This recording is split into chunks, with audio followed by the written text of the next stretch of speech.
તારીખ 1-3-2025 થી નોકરીમાંથી બરતરફ થયેલ પ્રાથમિક આરોગ્ય કેન્દ્ર ગડુલી, તાલુકો લખપત, જિલ્લો ભુજના મેડિકલ ઓફિસર શ્રી કલ્પેશભાઈ રાઠોડના નામની નકલી ડુપ્લિકેટ સહી કરી ડોક્ટરના નામનો અને સહીનો ગેરઉપયોગ કરી સરકારી નાણાંનો કૌભાંડ આચરી ખોટા દસ્તાવેજ ઊભા કર્યા હોય અને આક્ષેપિત કર્મચારી અધિકારીઓ પોતે પોતાના ઉપર થયેલા આરોપોની નિષ્પક્ષ, તટસ્થ, પ્રામાણિક તપાસ ના કરી શકે, જેથી સમસ્ત પ્રકરણની નિષ્પક્ષ એજન્સી મારફતે તપાસ કરી જવાબદાર કર્મી અધિકારીઓ સામે ધારાધોરણની કાર્યવાહી કરવા બાબત ઉપરોક્ત વિષય અને સંદર્ભના અનુસંધાનમાં અમો પ્રાથમિક આરોગ્ય કેન્દ્ર ગડુલી, તાલુકો લખપત, જિલ્લો ભુજમાં આશા ફેસિલિટર મીનાબા મનુભા જાડેજા દ્વારા થયેલ ફરિયાદ બાબતે વિશેષમાં જણાવવાનું કે જે તે સમયના મેડિકલ ઓફિસર ડોક્ટર કલ્પેશ રાઠોડને 1-3-2025 થી ફરજ મુક્ત કર્યા બાદ સદર આક્ષેપો અમોએ સંબંધિત જવાબદાર તંત્ર સામે કરેલ હોય તેમાં માનનીય CDHO સાહેબ શ્રી કચ્છ ભુજના પત્રથી અત્યાર સુધી જે તપાસ યોજવામાં આવેલ તે સ્વતંત્ર, નિષ્પક્ષ, પ્રામાણિકપણે ના થતા આક્ષેપિત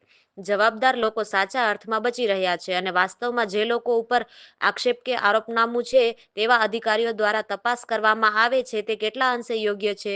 આથી સદર સરકારી નાણાંનો ગેરઉપયોગ થતા રોકવા અને થયેલ ભ્રષ્ટાચાર બહાર લાવવા તેમજ સાચી તપાસ યોજવા જિલ્લા અથવા સરકારમાંથી તટસ્થ, નિષ્પક્ષ, સ્વતંત્ર એજન્સી મારફત તપાસ થાય તો સત્ય હકીકત બહાર આવશે અને સદર નાણાં મારા પોતાના ના હોય અને નામદાર સરકારશ્રીના હોય તેનો ગેરઉપયોગ રોકવા નામદાર સરકારશ્રીએ પક્ષકાર બની થયેલ તપાસના આધારે અને આર્થિક વ્યવહારોની યોગ્ય તપાસ કરી ફોજદારી દ્વારા હેઠળ ગુનો રજીસ્ટર કરાવવો જોઈએ એવી અમો અરજદારની માંગણી છે.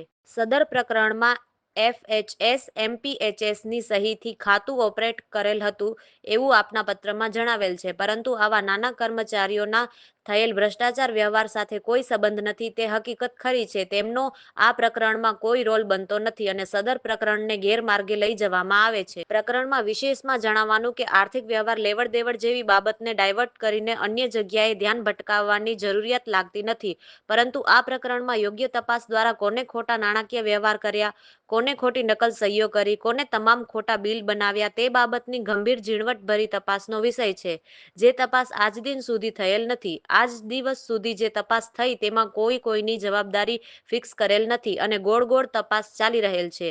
તેનાથી જે હેતુ માટે નાણાં ફાળવવામાં આવ્યા છે તે હેતુનો અર્થ સરતો નથી, અર્થાત યોગ્ય જગ્યાએ નાણાં વપરાતા નથી તે હકીકતો ખરી છે.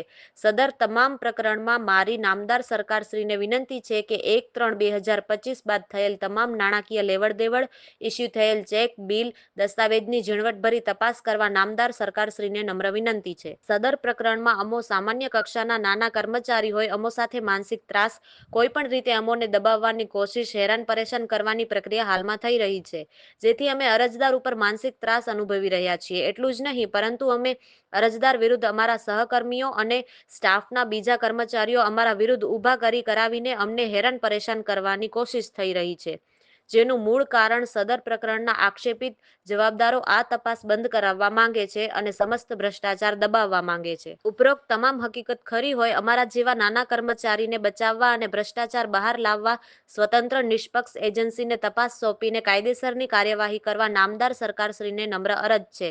કચ્છના વહીવટી તંત્ર આગળ રજૂઆતો કરવા છતાં તંત્ર હજુ સુધી લખપત ગડુલીના આ અધિકારીઓ વિરુદ્ધ તેમ પગલાં નથી લેવાતા તે એક મોટો પ્રશ્ન છે. જય માતાજી મિત્રો, હું જાડેજા મીનાબા મનુભા, રહે ગડુલી, તાલુકો લખપત, જિલ્લો કચ્છ ભુજ અને હું ગડુલી PHCમાં આશા ફેસિલિટર તરીકે છેલ્લા 12 વર્ષથી ફરજ બજાવું છું. તે દરમિયાન મને સારી, પ્રામાણિક, નિષ્ઠાવાન સેવાઓ પૂરી પાડવા બદલ અનેક અધિકારીઓ દ્વારા 19 જેટલા સન્માનપત્રો મળ્યા છે, જે મારા ઉત્તમ સેવાના પુરાવો છે.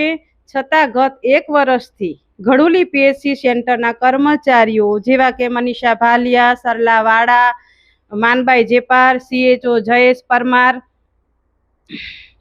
અને THO કે પટેલ સાહેબ જેવા અધિકારીઓ માનસિક ત્રાસ આપી રહ્યા છે, જેનું મુખ્ય કારણ કે મેં સત્ય અને નિષ્ઠાપૂર્વક સેવા બજાવી હોવા છતાં ખાતામાં ચાલતા ભ્રષ્ટાચારને ઉજાગર કરતા સરકારી નાણાંનો ગેરઉપયોગ કરતા હતા. તે ભ્રષ્ટાચાર ખુલી જવાનો ડર લાગતા મને વધુ માનસિક ત્રાસ આપવાની શરૂઆત કરી અને ત્યારબાદ THO સાહેબ મેસેજમાં ધમકી આપેલ કે કોઈના હાથાના બનશો 3 થી 4 હજાર કુટુંબના મદદરૂપ થાવ છો એ પણ બંધ થઈ જશે અને કોઈના હાથા નથી બનતા. અમે કોઈના હાથા નથી બનતા, પરંતુ અમારી સાથે ઘટેલી ઘટનાઓ અને અમારી કામગીરી વિશે આક્ષેપો કે અમે કામ નથી કરતા, તો મારા પાસે વિઝિટના લોકેશન સાથે ગ્રુપમાં ફોટા હોય છે. એ મારા કામગીરીના પ્રૂફ છે. ત્યારબાદ મને મારી સેવામાંથી મેં કોઈ ખાતાનો ગુનો કર્યો ન હોવા છતાં તમામ તંત્રના અધિકારીઓ એકસંપ થઈને ભેગા મળીને કિન્નાખોરી કરી મને મારી સેવામાંથી મુક્ત કરેલ છે, પરંતુ મને કોઈ નોટિસ કે કોઈ પણ પ્રકારની ખબર આપ્યા વિના તુમારશાહીથી સેવામાંથી સેવા સમાપ્ત કરેલ છે. તે ખરેખર મારા સાથે ઘોર અન્યાય કર્યો છે. માટે મેં સેવા નિષ્ઠાપૂર્વક બજાવી હોય તો મને પુનઃ સ્થાપિત કરવી. આ મારું આખરી નિવેદન છે અને તેમ કરવામાં કોઈ ચૂક થશે તો અને મને પુનઃ નિમણૂક આપવામાં નહીં આવે તો નામદાર કોર્ટનો આશરો લેવામાં આવશે. તેમજ મારે જલદ કાર્યક્રમો આપવાના થશે તો પણ હું બાહેધરી સાથે આ નિવેદન આપું છું, જેથી મને ન્યાય મળે. એ માટે ધારાસભ્ય શ્રી, MP શ્રી, જિલ્લા પંચાયત પ્રમુખ શ્રી, મહેરબાન કલેક્ટર સાહેબ શ્રી, DDO સાહેબ શ્રી એ ન્યાય અપાવવા માટે દરમિયાનગીરી કરવી જોઈએ એવું મારું प्रार्थना पत्र છે. क्या आपके बर्तन रोज तेल और मसाले से दागदार हो जाते हैं? अब सफाई बने आसान। VM simple wash dish wash liquid cleaner और मिस्टर ब्राइट स्क्रब पैड के साथ। बस एक बूंद VM सिंपल वॉश की और मिस्टर ब्राइट पैड की ताकतदार झिल्ली, घिसिए हल्के से और टफ स्टेन्स गायब। ना गंध ना चिपचिपाहट, बस चमचमाते बर्तन हर इस्तेमाल के बाद। VM सिंपल वॉश सस्ता भी असरदार भी। मिस्टर ब्राइट पैड लंबे समय तक टिके, साथ निभाए। अब बर्तन धोना मेहनत नहीं, मिनटों का काम। चमकते बर्तन, खुशहाल घर। VM सिंपल वॉश और मिस्टर ब्राइट स्क्रब पैड हर फीमेल की पहली पसंद, हर घर की पहली पसंद। चमके हर बर्तन, महके घर। चमके हर बर्तन, महके घर। VM simple wash mister bright, साफ सफाई की नई राइट। हर किचन का पैसे वसूल combo. VM simple wash dish wash liquid cleaner और मिस्टर ब्राइट स्क्रब पैड के साथ।